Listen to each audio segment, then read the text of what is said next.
판넬기 키워드는 몰래입니다. 몰래 하려다 당당 출석. 바로 무소속 김홍걸 의원 얘기입니다. 검찰 조사에 성실히 임하겠습니다.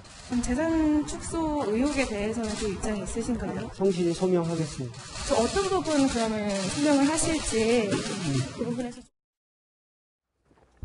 예, 방금 화면은 바로 오늘 오전 9시 20분경 서울중앙지검 청사에서 김홍걸 의원이 출두하는 그 모습인데요. 변호사님, 네. 재산 축소 신고 의혹을 받고 있는 거죠. 이게 어떤 혐의인 거죠? 일단 이 혐의 중에서 제일 중요한 것은 재산 축소 혐의 신고인데요. 예. 본인이 그 아파트 분양권을 가지고 있는데 이게 한 10억 정도 되거든요. 이것을 비례대표 당시에 재산 신고하는데 이걸 누락을 했어요. 10억 원이면 굉장히 큰 거고요. 그다음에 배우자가 상가금으로 가지고 있는데 상가의 대지 명조를 좀 축소시키고 그 신고가액을 이것 또한 축소를 해서 신고했다는 혐의를 받고 있거든요. 예. 일반적으로 지역구 의원 같은 경우에는요, 제 기억으로는 전에 한 1억 정도만 재산 축소 신고를 해도 당선 무효형이 나오는 경우가 굉장히 많았어요. 그런데 지금 10억이 넘어가는 그런 재산을 축소 신고했기 때문에 예. 과연 당선 무효형이 될 가능성도 이건 배제할 수는 없다고 봅니다. 그런데 이제 지역구 비례대표가 좀 차이는 있죠. 지역구는 지역마다 선거가 치러지기 때문에 지역 의원이 재산을 얼마나 가지고 있느냐가 투표에 영향을 미칠 수 있지만 네. 비례대표는 그렇지 않잖아요. 예. 당연히 보고 투표를 하는 거기 때문에 지역구에 비해서는 재산의 어떤 범위에 대해서 그다지 유권자들 관심이 많지 않단 말이에요. 그래서 그 부분을 감안하면 어떤 경우가 나올지 모르겠지만 아무튼 10억이라는 재산의 축소 신고 자체는 경우에 따라서는 당선 무효형도 나올 수 있는 아주 큰 금액이다 이렇게 볼 수 있습니다. 네, 평론가님 네. 저희가 오늘 키워드를 몰래 하려다 당당 출석이라고 짚어본 이유가 사실 그제 외통위 국감장에서 네. 왜 주고받은 문자가 굉장히 언론에 공개되면서 논란이 됐잖아요. 맞습니다. 그러니까 지금 국정감사가 진행 중이고 상임위가 열리고 있는데 예. 의원 자리에 앉아서 휴대폰을 보다가 요즘엔 본회의장이든 상임이든 기자들이 들어오면 다 찍는 걸 그렇죠. 아는데 네. 아마 초선 의원이시기 때문에 아차 있을 수는 있어요. 그런데 지금 찍힌 내용이 뭐냐면 변호인과 검찰 소환에 대한 대응을 상의하는 내용이 그대로 나온 거예요. 네. 심지어 저는 이게 무슨 본질적인 혐의의 내용을 어떻게 이제 소명할까가 아니라 출석을 어떻게 하는데 기자들을 피할까예요. 네. 고급 승용차를 타고 가면 기자들이 주목하니까 차를 좀 바꿔보라.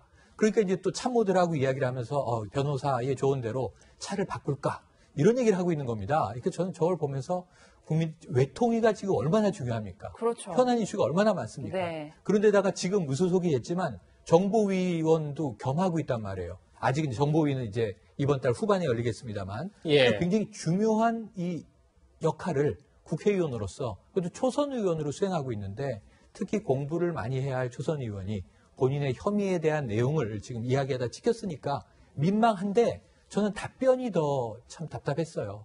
그러니까 예를 들면 지금 검찰 소환 앞두고 있는데 이거는 이 피고발인 신분으로 대응하는 게 문제냐? 문제 아닙니다. 상임위에서 하는 게 문제입니다. 거기에 대해서는 입장이 없다 이렇게 얘기를 했어요. 예. 저는 이 해명이 또 문제다. 참 답답합니다. 네. 네. 4.15 총선 선거법 위반 공소시효가 6개월입니다. 그래서 아마 이번 주 15일까지인데 이현종 의원님. 네.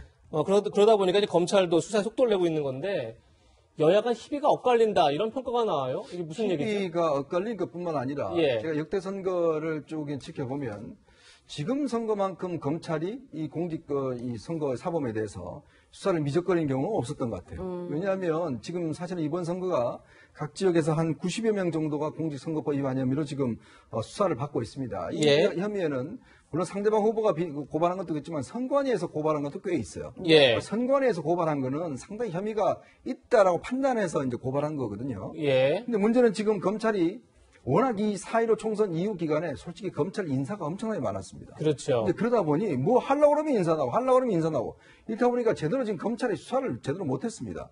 자, 그런 상황에 지금 이제 공소시효가 다음 주 15일이면 되는 거거든요. 원래 선거법은 이제 닷새 남은 거네요. 공소시효니까요. 그러면 그냥 지금 거의 막차떨이 하듯이 지금 처리를 하고 있는데 제가 볼 때는 좀 납득할 수 없는 불기소 처분도 있는 것 같아요. 왜냐하면 선관위에서 고발했던 사항들, 혐의가 분명히 제가 볼 때 예전 같으면 저런 혐의로 해서 배지가 떨어지는 경우가 있었는데 문제는 그거를 무혐의로 처리한 경우도 꽤 있고 예. 왜냐하면 허위사실 기재 같은 경우는요. 제가 아는 한 19대 같은 경우는 학교를 수료를 하기 과정 이 수료를 갖다가 잘못 기재해갖고 그 결국은 이 배지가 떨어진 경우도 있었어요. 예. 그만큼 우리 선거법이 굉장히 엄격합니다. 네. 근데 지금 이 선거 공보물에 기본적으로 허위 사실을 지금 유포한 것도 다 무혐의로 처리했는데 문제는 알 수가 없어요. 안 알려 줍니다. 검찰이 그 이유를요? 이유를 안 알려 왜 줍니다. 무혐의가 됐는지. 네, 이거 지금 받고 나서 지금 원칙을 받고 나서 기소할 때만 알려 주도록 돼 있어요. 네. 그러니까 지금 국민들은 왜 이 사람이 불기소됐는지 왜 이 사람이 무혐의 된지 아무도 모르는 상황에서 지금 이렇게 하다 보니까 지금 여야 또 균형도 어떤 면에서 맞지도 않고 그래서 지금 검찰이 정말 이걸 제대로 지금 하고 있는지에 대한 의문이 솔직히 있습니다. 네, 변호사님 실제로 검찰에 계셨었잖아요. 납득할 수 없는 불기소 처분이 좀 있다라고 평가해 주셨는데 어떻게 생각하세요? 일단 기소된 숫자는 굉장히 좋은 것 같아요. 그러니까 18대, 19대, 20대 국회의원 선거 후에 기소된 사람이 한 30명이 넘었거든요. 아, 근데 지금 공소시효가 5일밖에 안 남았는데 기소된 사람이 4명밖에 없어요. 네. 그럼 5일 이제 몇 명이 기소될지 모르겠어요. 물론 25명, 30명 가까이 기소될 수도 있겠죠. 근데 아마 그 원인을 보면 첫 번째는 저는 일단 그 선거 사범 수사가 굉장히 어렵습니다. 왜냐하면 인정하는 사람이 하나도 없어요. 왜냐하면 인정을 하게 되면 당선 무효이 되죠. 그렇죠. 그 인정을 안 하고 그러면 당선이 안 된 사람도 사실은 인정하게 되면 피선거권이 박탈이 되거든요. 5년, 10년 그렇게. 그렇기 때문에 선거사범의 특징은 인정하는 사람이 없어요. 그러면 선거사범에 대해서는 수사가 어렵죠. 그러면 검찰이 파고들어야 한단 말이에요. 그렇죠. 예. 그런데 검찰이 파고들 시간이 별로 없었다. 왜냐하면 8월, 9월에 간부 인사했었잖아요. 더군다나 선거사범 자체는 공안 사건이어서 대검이나 법무부로부터 조율을 하게 돼 있어요. 네. 그래서 검사가 마음대로 기소하고 불기소를 결정을 못 합니다. 위에서 거기에 대해서 승인이 돼야지 기소 불기소를 하거든요. 근데 그러다 보니까 시간이 굉장히 늦어졌고 교체하다 보니까 그런 경우가 생길 수 있고 또 경우에 따라서 또 법무부나 대검이 정무적인 판단도 할 수 있는 경우가 있을 수 있다고 저는 보거든요. 그래서 앞으로 5일밖에 남지 않았지만 결과적으로 이전 선거 사범과 비교해서 보면 아주 적은 국회의원 선거법 위반이 기소가 됐기 때문에 약간 문제는 있다. 저는 그렇게 봅니다. 네. 물론 선거를 더 깨끗이 치렀을 수도 있겠죠. 하지만 이제 예전과 비교했을 때 굉장히 기소 건수가 적다 이런 지적을 하신 건데 이현정 의원님 하나만 좀 교체 사례를 좀 짚어볼게요. 그러니까 조금 전에 말씀하셨지만 고민정 의원 같은 경우에 선거 공고물에 주민자치위원이 지지 선언하면 안 된다 이렇게 얘기를 했었는데 사실 이제 그런 부분이 들어갔었죠. 그래서 논란이 됐었는데 고민정 의원은 몰랐다 이래서 지금 사실 무혐의가 됐단 말이에요. 이런 것들 같은 경우도 사실 선거 공보물을 의원이 안 보고 냈다. 이거 사실 좀 의아하잖아요. 아니 그러니까 이게 지금 선거 공보물이 의원이 꼼꼼히 보지 않고 국민에 줬다라 그러면 예를 들어서 그 선거 국회의원이 자기 공약을 했는데 나중에 이게 공약 안 지키면 저 그거 못 봤어요. 이러면 끝나는 겁니까? 말이 안 되는 거지 않습니까? 이게 지금 고민정 그 후보 이름으로 나가는 문건이지 이게 지금 고민정 다른 사람이 나간 게 아니지 않습니까? 그렇다면 이게 모른다고 한다는 것 자체가 말이 안 되는 거고 모른다고 해서 이게 무혐의 한다는 것도 말이 안 되는 거죠. 예. 그래서 그 이유를 알고 싶다는 겁니다. 예. 언론 입장에서 보면 왜 그러면 주민자치위원회 이분 상임회장이 본인이 지지 표명을 하지 않았는데도 그게 나갔는지 그런데도 불구하고 이게 왜 무혐의인지 예. 국민은 좀 봐야 되겠다는 거예요.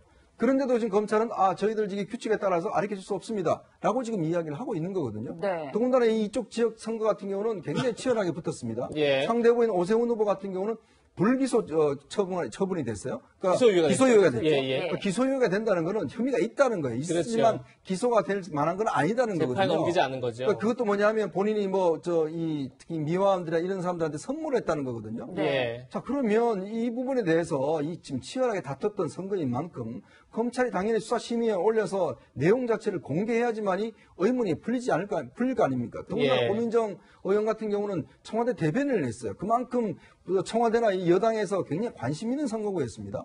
자, 이거를 지금 동부지검입니다. 더군다나. 지금 동부지검에서 지금 무혐의를 해놔놓고 가르쳐 줄 수 없습니다. 국민 여러분들은 모르셔도 됩니다. 우리만 알고 있을게요. 이 말이 되는 이야기입니까? 네. 네.